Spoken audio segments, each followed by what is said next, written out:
ଓଡ଼ିଶା 15.5 ନିୟୁତ ହେକ୍ଟର କ୍ଷେତ୍ରଫଳ ସହିତ ଦେଶର ଅଷ୍ଟମ ବୃହତ୍ତମ ରାଜ୍ୟ।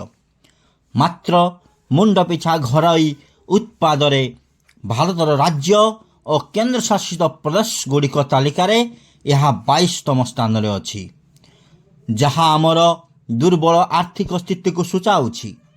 ଯେ ପର୍ଯ୍ୟନ୍ତ ଆମେ ଖାଉଟି ହିସାବରେ ବଞ୍ଚିଥିବା ସେ ପର୍ଯ୍ୟନ୍ତ ଏ ଅବସ୍ଥା ସୁଧୁରିବ ନାହିଁ। ପୂର୍ବେ ଆମେ ଅନ୍ୟ ଉପରେ ଏତେଟା ନିର୍ଭର କରୁନଥିଲୁ। ବ୍ରିଟିଶ ଶାସନ ସମୟରେ ମଧ୍ୟ ଆମ ରାଜ୍ୟରୁ ଚାଉଳ, ଲୁଣ, ଲୁଗାପଟା, ବାସନ କୁସନ, ହସ୍ତଶିଳ୍ପ, ପଥର ମୂର୍ତ୍ତି ସାମଗ୍ରୀ ପ୍ରଭୃତି ବିଦେଶକୁ ରପ୍ତାନି ହେଉଥିଲା। 1947 ଦେଶ ସ୍ୱାଧୀନ ହେଲା।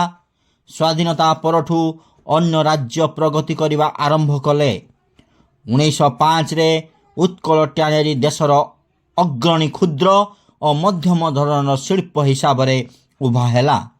କଳିଙ୍ଗ ଏୟାରଲାଇନ୍ସ ଉଡ଼ାଜାହାଜ କ୍ଷେତ୍ରରେ ଆତ୍ମପ୍ରକାଶ କଲା। ହେଲେ ଓଡ଼ିଶାରେ ସବୁକିଛିର ବିଲୁପ୍ତି ଦେଖି ଦୁଃଖ ଲାଗେ। ପ୍ରଥମେ ଲୁଣ ରପ୍ତାନକାରୀରୁ ଆମଦାନୀକାରୀ ହେଲୁ।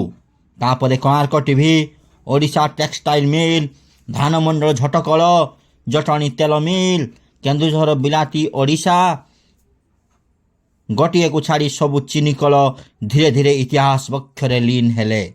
ବର୍ତ୍ତମାନ କୃଷିଜାତ ପଦାର୍ଥରେ ପ୍ରତିଯୋଗିତା ଚାଲିଲାଣି।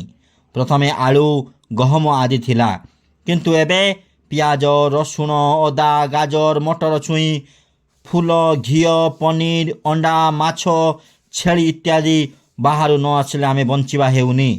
ମାତ୍ର ଆମକୁ ଫରକ ପଡ଼ୁନି। ଆମେ ଯୁବାଗୋଷ୍ଠୀଙ୍କୁ ଏ ବିଷୟରେ ଅବଗତ କରୁନାହୁଁ। ସ୍ୱାଧୀନତାର 75 ବର୍ଷ ବିତି ଯାଇଥିଲେ ମଧ୍ୟ ଓଡ଼ିଶାରେ ଛୁଞ୍ଚିଟିଏ ନିର୍ମାଣ କରିବାକୁ ସକ୍ଷମ ହେଲୁ ନାହିଁ। କେବଳ ଛୁଞ୍ଚି କାହିଁକି, ସକାଳେ ଶଯ୍ୟା ଠାରୁ ପୁଣି ଶୋଇବା ପର୍ଯ୍ୟନ୍ତ ଯାହା ଯାହା ଘରୋଇ ଆବଶ୍ୟକତା ଅଛି କିଛି ଆମେ ଉତ୍ପାଦନ କରୁନାହୁଁ। ତେଣୁ ଜିନିଷ ଉତ୍ପାଦନ ଜନିତ ରୋଜଗାର ସୃଷ୍ଟି କିପରି ହେବ?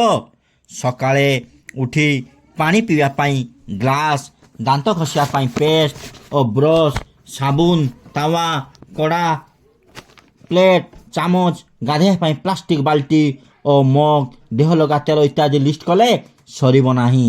କହିଲେ ବନ୍ଧୁ, କେଉଁ ଜିନିଷଟା ଆମେ ଓଡ଼ିଶାରେ ଉତ୍ପାଦନ କରୁଛୁ?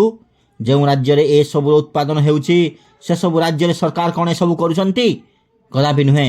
ଆମେ ଓଡ଼ିଆ ନିଜର ଉଦ୍ୟମିତା ମନୋଭାବକୁ ବିକଶିତ କରୁନାହୁଁ। ଯେଉଁ କଳକାରଖାନାକୁ ଆମ ରାଜ୍ୟର ଲକ୍ଷ ଲକ୍ଷ ବେକାର ଯୁବକ ଯୁବତୀ ଦାଦନ ଖଟିବାକୁ ଯାଉଛନ୍ତି, ସେସବୁ ଫ୍ୟାକ୍ଟ୍ରି କ'ଣ ସରକାର ଚଳାଉଛନ୍ତି?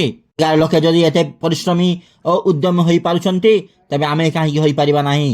ଆମ ରାଜ୍ୟର ଶିକ୍ଷିତ ସଂଖ୍ୟା ଅନ୍ୟ ରାଜ୍ୟ ତୁଳନାରେ ଅଧିକ। ଅନ୍ୟ ରାଜ୍ୟ ତୁଳନାରେ କଞ୍ଚାମାଲ ଶସ୍ତା ମଧ୍ୟ। ମାତ୍ର ଆମେ ଯଦି କିଛି କରିବାକୁ ଚାହିଁବା ନାହିଁ, ତାହେଲେ ଖାଉଟି ହେବାନି ତ କ'ଣ ହେବା? କେବଳ ଭାରୀ ଶିଳ୍ପ ଅର୍ଥାତ୍ ଲୌହ ଓ ଇସ୍ପାତ ଶିଳ୍ପ ହୋଇଗଲେ ଓଡ଼ିଶାରେ ବିକାଶ ସମ୍ଭବ ହେବ ନାହିଁ। ଖଣିଜ ପଦାର୍ଥ ନଥିବା କିମ୍ବା ଭାରୀ ଶିଳ୍ପ ନଥିବା ରାଜ୍ୟ ପଞ୍ଜାବ, ହରିୟାଣା କିପରି କୃଷି ଏବଂ କ୍ଷୁଦ୍ର ଓ ମଧ୍ୟମ ଧରଣର ଶିଳ୍ପ ପ୍ରତିଷ୍ଠା କରି ବିକଶିତ ରାଜ୍ୟ ହୋଇପାରୁଛନ୍ତି?